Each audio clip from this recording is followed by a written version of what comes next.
ఈ చట్నీని ప్రిపేర్ చేసుకోవడం కోసం స్టవ్ ఆన్ చేసి ఇలా ఒక ప్యాన్ పెట్టుకొని ఇందులోకి 2 టీ స్పూన్ల నూనెను వేసుకొని వేడి చేసుకోండి. నూనె వేడైన తర్వాత 1 టీ స్పూన్ ఆవాలు, 1/2 టీ స్పూన్ జీలకర్ర, 5-6 వరకు ఎండుమిర్చిని వేసుకోండి. ఎండుమిర్చిని మీరు తినే కారానికి తగ్గట్టుగా చూసుకొని వేసుకోండి. అలాగే 6-7 వరకు పొట్టు తీసేసిన వెల్లుల్లి రెబ్బలను కూడా వేసేసుకొని 1 నిమిషం పాటు వేయించుకోండి. లో ఫ్లేమ్లోనే వేయించుకోవాలి. ఇవన్నీ కూడా కొంచెం వేగిన తర్వాత ఇప్పుడు ఇందులోకి 2 టేబుల్ స్పూన్ల మినప్పప్పుని, పొట్టుతో సహా ఉన్న మినప్పప్పుని మాత్రమే వేసుకోండి. ఇవి వేసుకుంటేనే మీకు ఈ చట్నీ అనేది చాలా చాలా రుచిగా ఉంటుంది. ఈ మినప్పప్పును కూడా కలుపుకుంటూ లో ఫ్లేమ్లోనే లైట్గా రంగు మారేంత వరకు వేయించుకోవాలి. వీటిని వేయించుకునేటప్పుడే ఇందులోకి 1 రెమ్మ కరివేపాకును కూడా వేసేసుకొని వేయించుకోండి. ఖచ్చితంగా మీరు వీటన్నింటిని కూడా లో ఫ్లేమ్లో వేయించుకుంటేనే చట్నీ అనేది రుచిగా వస్తుంది అనమాట.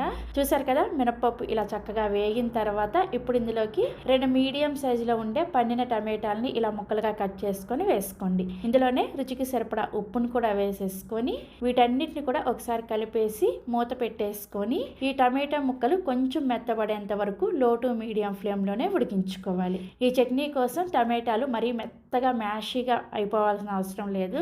కొంచెం మెత్తబడితే సరిపోతుంది అనమాట. సో ఒక 4 నిమిషాలకి చూసారా టమాటా ముక్కలు చక్కగా మెత్తబడిపోయి ఈ విధంగా ఉంటాయి. ఇలా ఉడికితే సరిపోతుంది. మరి మెత్తటి పేస్ట్ లాగా ఉడకాల్సిన అవసరం లేదనమాట. సో ఇలా ఉడికిన తర్వాత స్టవ్ ఆఫ్ చేసేసి ఈ మిశ్రమం మొత్తాన్ని కూడా పూర్తిగా చల్లారనివ్వండి. సో మనం వేయించుకున్న ఈ మినపప్పు టమాటా మిశ్రమం పూర్తిగా చల్లారిన తర్వాత మిక్సీ జార్లోకి వేసేసుకొని ఇందులోకి ఆల్రెడీ మనం టమాటాలు వేయించుకునేటప్పుడు ఉప్పుని వేసుకున్నాం కాబట్టి సరిపోదు అనుకుంటే కొంచెం వేసుకోండి. లేదంటే చట్నీని గ్రైండ్ చేసుకున్న తర్వాత కూడా చూసుకొని వేసుకోవచ్చు. అవసరమైన నీళ్ళను కూడా కొద్దిగా వేసుకుంటూ చట్నీని గ్రైండ్ చేసుకోండి.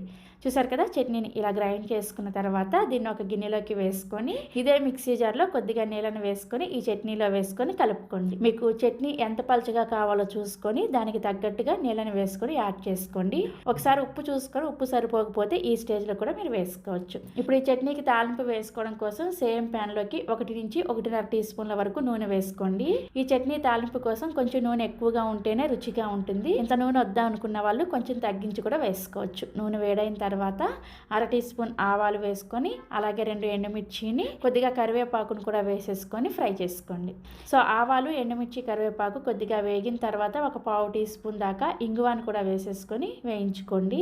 తాలింపుని ఇలా చక్కగా లో ఫ్లేమ్లో వేయించుకున్న తర్వాత ఈ తాలింపుని తీసుకొచ్చి మనం ముందుగా ప్రిపేర్ చేసుకున్న ఈ చట్నీలో వేసేసుకొని కలుపుకోండి. అంతే, మనకి మినప్పప్పు టమాటా చట్నీ రెడీ అయిపోయింది.